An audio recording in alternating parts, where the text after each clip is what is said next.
En duplex de Toulouse, Monsieur Abdellatif Melouki, bonjour. Vous êtes notamment vice-président du Conseil régional du culte musulman.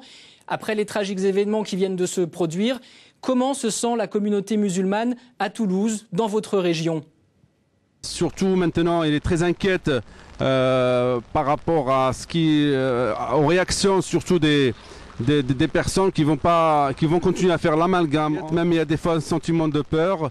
Et ce qui est compréhensible, les gens ils sont avec cette période électorale aussi. Avec ça s'arrange pas encore, enfin ça s'arrange pas du tout quoi. Mais justement, on est en pleine campagne électorale en France. Certains mettent en garde contre les récupérations politiques. On a déjà d'ailleurs pu entreapercevoir des reproches, des accusations entre certains candidats. Et quel est votre sentiment à vous? Alors, j'ai rencontré quelques prétendants à la présidentielle hier pendant la cérémonie de commémoration des soldats à Montauban. J'ai discuté avec eux. Et vraiment, je leur demande particulièrement d'être très très vigilants de cette récupération. Et surtout, je fais confiance aussi aux médias pour qu'ils jouent le jeu de ne pas faire l'amalgame avec les musulmans pratiquants qui vivent leur vie normalement, que ce soit des ouvriers, ou que ce soit des chercheurs ou des universitaires qui sont ici, qui font partie de cette communauté aussi sur la région. Alors, c'est aux politiques et surtout aux médias de jouer le jeu, de ne pas tomber dans cet amalgame et ne pas tomber dans l'islamophobie qui pousse quelques personnes justement vers cet extrémisme.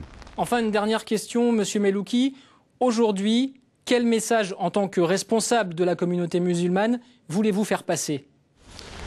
Alors, d'abord, pour la communauté musulmane, le message que je veux passer, surtout ne pas céder à la panique, surtout continuer à vivre normalement malgré être très très très prudent. Et vis-à-vis des autres personnes, quelle que soit leur religion, ou des personnes athées qui qui n'adhèrent pas à aucune religion, qu'ils soient aussi surtout compréhensibles, qu'ils vont vers les autres, qu'ils essayent de comprendre, qu'ils essayent de communiquer avec les autres. C'est pas par l'ignorance qu'on peut juger, c'est surtout par la compréhension et surtout par l'échange et par la rencontre de l'autre.